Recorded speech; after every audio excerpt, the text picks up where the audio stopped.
People think there's like this outside circumstance that controls success.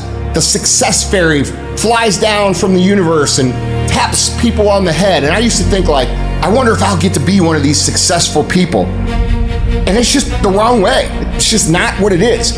There's this whole thing in the world now. Everybody wants to be successful. Everybody wants to build a big company. Everybody wants a great body. Everybody wants a great relationship. Everybody wants a bunch of money. But nobody's willing to do the work on the hard days. They're willing to do the work on the good days. Man, I just listened to a great Instagram video. Man, I'm fired up. Yes, someone said yesterday. Here we go. But what happens when 3 no's in a row? Somebody quits on you. Somebody hurts you. And you're feeling physically ill. Can you get up those days? Everybody wants to go to heaven, but nobody wants to die. At the center of bringing any dream into fruition is self-discipline. And self-discipline is saying, although I don't feel like doing it, I'm gonna do it like I love it. You cannot win any battle against anything in the world if you can't win the battle against your own mind. Can you push through? Can you do what winners do? And when you do what winners do, you get what winners get. You get what Jordan gets. You get what Tiger Woods gets. There's a great story. Kobe Bryant tears his Achilles tendon, but they need him to make the free throw, to stay in the game, to win. They're like, Kobe, you tore your Achilles. It's okay, bro. He walks out on the court and makes 2 free throws with a torn Achilles tendon. That's why he's Kobe. That's why he was Jordan. That's why he's Tiger. That's why she was Serena. And I promise you, if you went through the lives of these people you admire, they played hurt.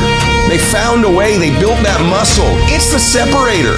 So if you can take all the days that you feel like shit, or all the days that you're distracted, or all the days you're pissed off, you don't feel like doing it, and you make those A+ productive days, how the f can you lose? The answer is you can't. So why not have a blueprint, a mindset, a habit, a way of being that says, oh, I see what's going on here. Okay, I'm stepping up. I'm taking more action. I'm coming back stronger. I'm built for this. And by the way, I know some of you listening go, I've just never been that way. That's okay. Neither were these people until they started to be that way. No one's born like that. What happens is they all hit a wall at one point and said, I'm tired of running. I'm tired of quitting. I'm tired of giving in when I'm hurt. I'm tired of backing up. I'm going to stop. At some point, Kobe Bryant said, I'm going to stop backing up. I'm going to stop making excuses. I'm going to stop quitting. I'm going to stop flinching. And I'm going to step into this. This is a test that you need to pass. And there will be tests every day that you need to pass. And the more tests you pass, the easier it is to pass them. It's never going to go your way. It's never going to be easy. There are always going to be things that break. There are always going to be things that go wrong. And your job is to get through this regardless of what comes your way. You know what I say when I get out of bed? I'm the baddest motherfucker on the planet. It doesn't matter what happens today. It doesn't matter if there's a fucking fire or an earthquake or tornado or the fucking heavens rain down fire and brimstone on my motherfucking face. I'm getting my shit done. And that's the difference between people who lose and people who win. They have a mentality that you are not going to fucking touch me. You are not going to throw me off track. And it doesn't matter if it takes until 3 o'clock in the morning. My list of shit gets done every motherfucking day. And that's why habits matter, rituals matter, routines matter. Because when we're down, when we're under pressure, when we're hurting, we resort to habit mode. And if your habit's to get up and fight, if your habit's to get up and do it anyway, if your habit is to show up and give it your best, regardless of how you feel, then that will be your default setting. But if your habit is always, man, I gotta rest a little bit. I gotta evaluate this. I think I take a breather. Because that's what everybody does. But everybody's not successful. You gotta make the decision before you get to the battle. When things get hard, you go harder. You break that thing that's in front of you. You don't let it break you. Where would you be at in your life if you didn't quit? People ask, how did you change, Trent? How did you grow? It's because I learned how to persevere. And the more you quit on things, the more it becomes contagious and you quit on everything. We have no mental toughness and we give up. We have no emotional resilience and we give up. And I know this is not the message people want to hear because people want to always blame other people for their life. Let me tell you something right now. It's your life. Stop blaming people. Stop pointing the finger. It's on you. At some point, you got to say, you know what? I'm not going to let my past control my future. At some point, you got to say, you know know what, I'm sick and tired of being sick and tired. At some point, you know what, I'm gonna make the world respect my greatness. At some point, you gotta do it. When something bad comes my way, I'm thankful for it. Now I've got a chance to prove that I can freaking beat this.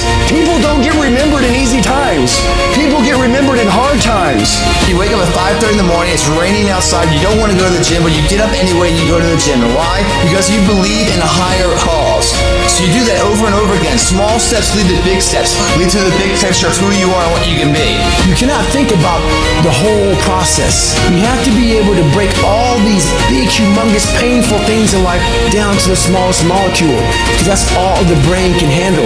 The brain can't handle hours and hours and hours of suffering, but it can handle right now, I'm doing one more mile, I'm doing one more rep, I'm doing 60 more seconds. Don't think about the rest of it. When you're in the hell, you can't see the beauty of being in it when you're in it.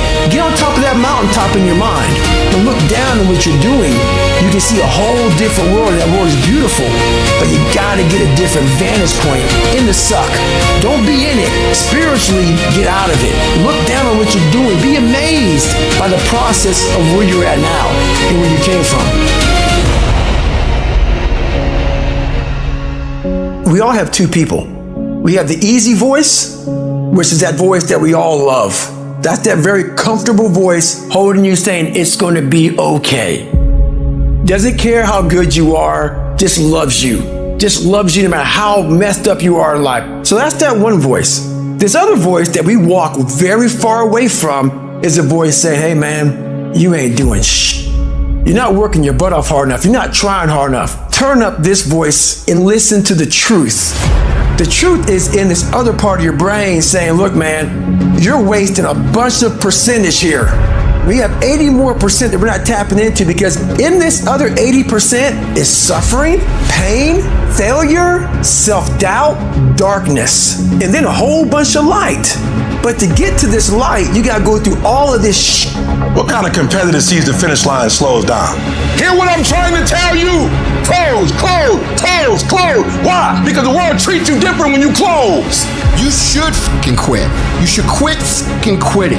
Any path you take to get where you want to be, if that place is worthwhile to go, it's going to be fucking hard. So quit judging your quitting based upon how hard something is, because every single path that you could possibly take to get somewhere where you want to be is going to be hard. Struggle, pain, frustration, those are signs that you are on the right path and making progress. Nobody that is where you want to be has gotten there without these struggles, without the bleeding, without the pain, without the depression, without the misery. Nobody. And if you want to be something great, you are going to have to learn to accept the struggle as part of the recipe. Everybody's living off the hope factor. They hope the water's never cold. They hope the weather's good. I don't live off that hope shit. I wish the water's cold. I wish the rain. When the end is unknown and the distance is unknown, that's when you know who the you are. You look for excuses. Look for solutions. That's what winners do. Losers are always looking for the excuse, where the winner looks for the solution, man. Always put the energy into the dreams that can be. The reason why you're doing that, if you are, you're not working hard enough, you're not studying hard enough, you're not burning the midnight oil every night, which prevents you from staying awake in the midnight hours later in life wondering what it could have been. You erase that through all of this payment, guys. It's free. You don't need to shoot up for it, you don't need to snore, you sweat for it. And then when you leave here, it's an abdominal will that's been nurtured. You don't think about second place. You think about first, and then the legacy, and building the gap between you and every other person. Those times when you get up early and you work hard, those times when you stay up late and you work hard, those times when you don't feel like working, you're too tired, you don't want to push yourself, but you do it anyway. That is actually the dream. It's not the destination, it's the journey. Every single day you need to look yourself in the mirror and ask yourself, what am I willing to do to get what I want? And if the answer is whatever the I have to, you'll get there in time. You're setting the example every single day of your life. You have to constantly owe that motherfucking machine. The machine is your mind. You gotta keep challenging it every day. The price of regret is much heavier than the price of discipline. You never want to wake up one day, 1 week, 1 month, 1 year down the road and go, man, I wish I would have listened to my gut. I wish I would have done this thing. You don't want to live in regret. If there's something you want to get done in work, your relationships, school, whatever it is, do it. Life is one big head game. And once you learn to play the motherfucking head game, it's no longer a game anymore at all. You can start living your life. Download this video and audio by becoming a member at benlionelscott.com. Plus, get early access to all new content and hundreds of exclusive videos.